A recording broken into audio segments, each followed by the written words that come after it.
రాహుల్, ప్రియాంక వేసవి సెలవులకి తాతయ్య వాళ్ళ ఊరు వెళ్తారు. అక్కడ వాళ్ళకి ప్రతి సంవత్సరము వాళ్ళు ఆడుకునే ఆట బొమ్మలు ఉంటాయి. వాళ్ళు ఆడుకుంటూ ఉండంగా రాహుల్ చేతిలో ఉన్న ఒక బొమ్మ విరిగిపోతుంది. ప్రియాంకకి చాలా కోపం వస్తుంది. ఎందుకంటే అది ప్రియాంకకి ఇష్టమైన బొమ్మ.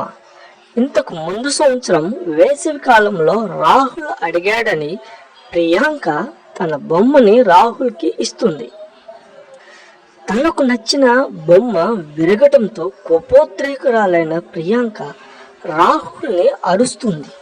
అరవటమే కాకుండా రాహుల్ దగ్గర ఉన్న మరొక బొమ్మను తనకు ఇవ్వాలని అడుగుతుంది.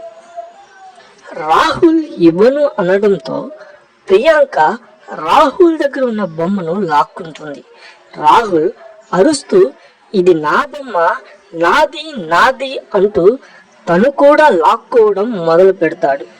వాళ్ళిద్దరూ నా బొమ్మ, ఇది నా బొమ్మ, ఇది నా బొమ్మ అంటూ ఒకరినొకరు అరుచుకుంటూ తిట్టుకుంటూ కొట్టుకుంటూ ఉంటారు. ఈ ప్రయత్నంలో వాళ్ళ చేతిలో ఉన్న ఈ బొమ్మ కూడా విరిగిపోతుంది. దాంతో గట్టిగా ఏడ్చుకుంటూ రాహుల్ వాళ్ళ తాత దగ్గరకు వెళ్తాడు. వీళ్ళిద్దరు ఆటలను గమనిస్తున్న వాళ్ళ తాతయ్య ఇద్దరిని దగ్గర తీసుకొని వాళ్ళకి ఒక నీతి కథ చెప్పటం మొదలు పెడతాడు.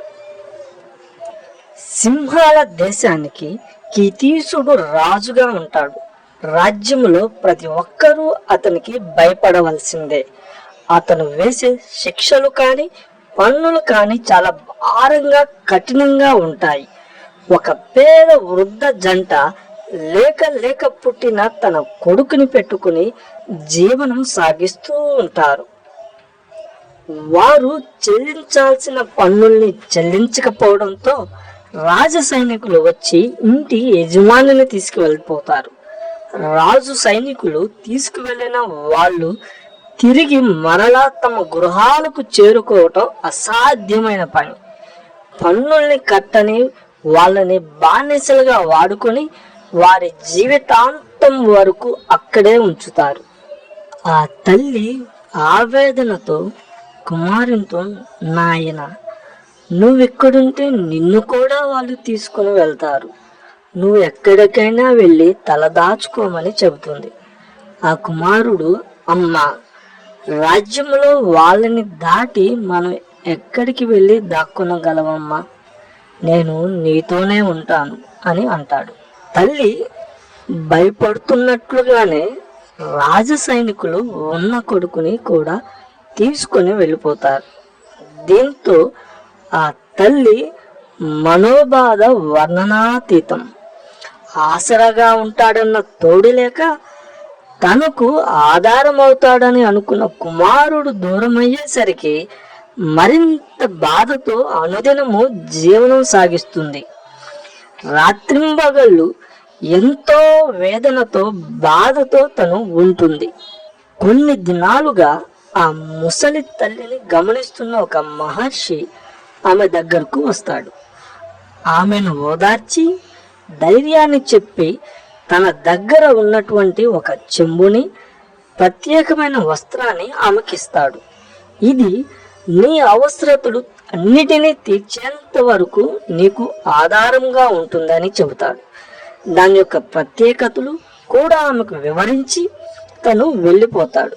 ఈ వస్త్రము, చెంబు యొక్క ప్రత్యేకతలు ఏమిటి అంటే, మన దగ్గర ఉన్న ఏదైనా సరే, కొద్దిదైనా సరే వస్తువులను చెంబులో వేసి వస్త్రంతో దాన్ని కప్పివేయాలి. హృదయమందు విశ్వాసం ఉంచి నమ్మకంతో తీయాలి. అప్పుడు మనకు అవసరమైనవి దాంట్లో దొరుకుతుంది. మనకు ఏది అవసరమో దాన్ని మాత్రమే ఉపయోగించాలి. అత్యాశకు వెళితే ఉపయోగం ఉండదు. ఆ మహిమగల వస్త్రం చెంబు ద్వారా కొంత ధనాన్ని సమకూర్చుకొని తన భర్తనే, కొడుకుని విడిపించుకుంటుంది. ఈ వృద్ధ తల్లి చేసిన పనిని చూచి రాజ సైనికులు ఆశ్చర్యపోతారు. తండ్రి, కొడుకులు ఆనందంతో వాళ్ళ గృహానికి చేరుతారు. ఆ తల్లి తన ఇంటి వారిని మాత్రమే కాకుండా కొన్ని రోజులకి ఆ గ్రామంలో ఉన్న ప్రతి ఒక్కరిని ఆ బానిసత్వం నుంచి విడిపిస్తుంది. వాళ్ళ అవసరాలు అన్నీ తీరి ఆర్థికంగా బలపడినంత వరకు ఆ వస్త్రము చెంబు తన మహిమను చూపిస్తుంది. అటు తర్వాత అది ఒక మామూలు వస్త్రము చెంబులాగానే ఉంటుంది. వాళ్ళ జీవితాంతం సుఖ సంతోషాలతో ఆనందంగా వాళ్ళ జీవితాన్ని గడుపుతారు. ఈ కథ చెప్పిన తాతయ్య వాళ్ళను ఈ కథలో మీరు ఏమి నీతి నేర్చుకున్నారని అడుగుతాడు. ఆపదల్లో ఉన్న వారిని మనం ఆదుకొనాలి, వారి నుంచి మనం ఏమీ ఆశించకూడదు అని వాళ్ళ తాతయ్యతో చెబుతారు. సహాయం చేసిన మహర్షి ఏమీ ఆశించలేదు.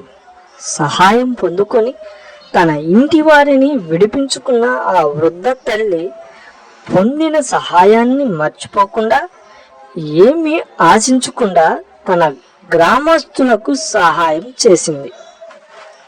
నీతి: మేలు చేయటం మరవకూడదు, పొందిన మేలును మరవకూడదు, ఆశించి మేలు చేయకూడదు.